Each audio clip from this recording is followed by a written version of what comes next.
Bonjour à tous et à toutes, pour ne pas faire de discrimination, et bienvenue à cette présentation de la configuration du pare-feu d'un client. Mise en situation est la suivante, très simple.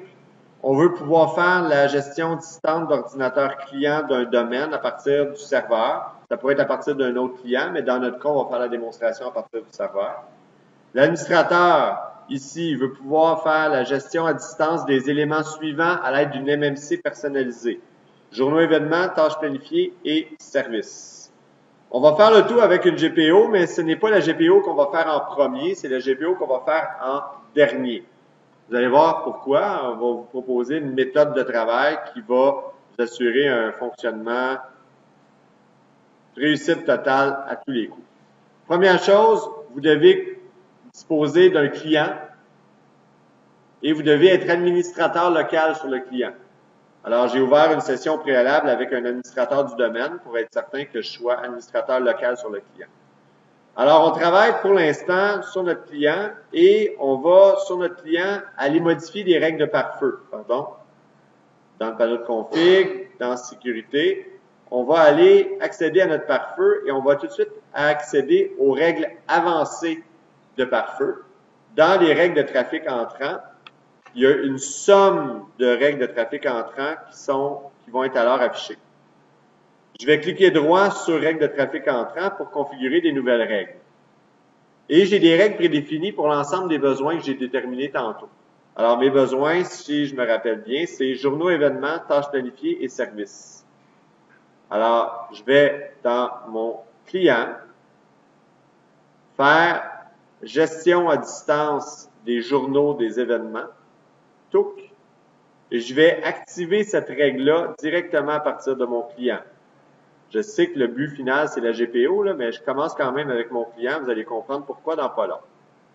Alors, j'active mes règles, j'autorise la connexion, et je fais de même pour toutes les règles prédéfinies qui sont nécessaires. Alors, gestion à distance des tâches planifiées. Il va me rester gestion à distance des services par la suite.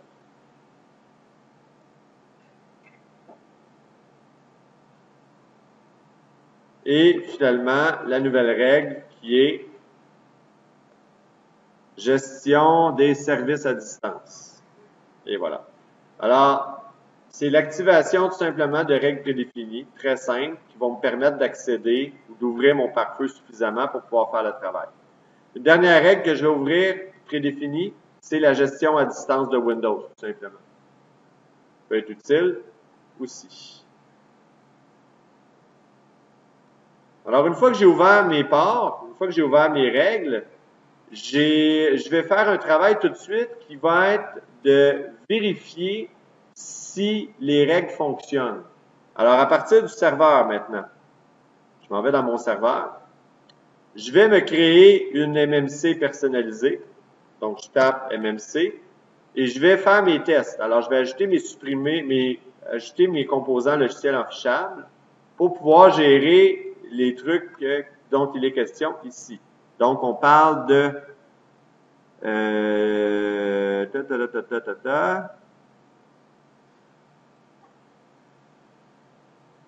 observateur d'événements. Non pas l'ordinateur local, mais mon client qui s'appelle poste 1. On parle du planificateur de tâches. Non pas l'ordinateur local parce que je suis sur le serveur, mais je veux contrôler mon client à distance. Poste 1. Dans le cas du planificateur de tâches, on va se connecter en tant qu'administrateur de notre domaine. Ça va nous aider à avoir tous les droits au niveau de la planification des tâches. Et finalement, service, non pas les services locaux, mais bien l'ordinateur poste 1. Alors, techniquement, à partir de cette console-là, si les ports qui sont ouverts ici sont bons, je devrais être capable de faire la gestion des événements et de voir les journaux Windows de mon client apparaître, ce qui est le cas. Je devrais être capable aussi, à partir de mon serveur, d'être capable d'aller dans les planificateurs de tâches qui sont présentement configurés dans mon client. Et finalement, je devrais être capable de voir les services qui sont configurés dans mon client. Je peux les gérer à distance. Je peux aller dans les propriétés, je peux changer exactement. J'ai tous les droits comme si j'étais local sur mon client. Alors là, j'ai la certitude que ça fonctionne. Évidemment, vous effectuez ce genre d'opération-là. Je vais sauvegarder ma console, disons sur le bureau. Je vais l'appeler distance. Vous devez vous assurer que votre console soit fonctionnelle avant de continuer. Une fois que tout est fonctionnel, ça veut dire que toutes les règles de pare-feu de mon Windows 7 sont adéquates. Alors, à ce moment-là, je vais profiter de fonctions qui sont propres à Windows 7 et à serveur 2008, c'est-à-dire un pare-feu qui est commun. Je vais exporter, en cliquant droit sur mon client, la stratégie de pare-feu de mon système et je vais la copier en quelque part sur le serveur. Alors, j'ai un petit partage qui traîne, serveur 1. J'ai un partage qui traîne qui s'appelle redire docs. Ah non, tiens, je vais utiliser dossier. Donc, dans dossier, je vais écrire mon petit, je vais me faire un nouveau dossier, disons, de pare-feu. Puis à l'intérieur de ce dossier-là, sur mon serveur, évidemment, je vais me faire ma config client pour le pare-feu. Tout simplement. J'ai exporté ma stratégie et c'est terminé pour le client. Je m'en vais du point de vue de mon serveur maintenant.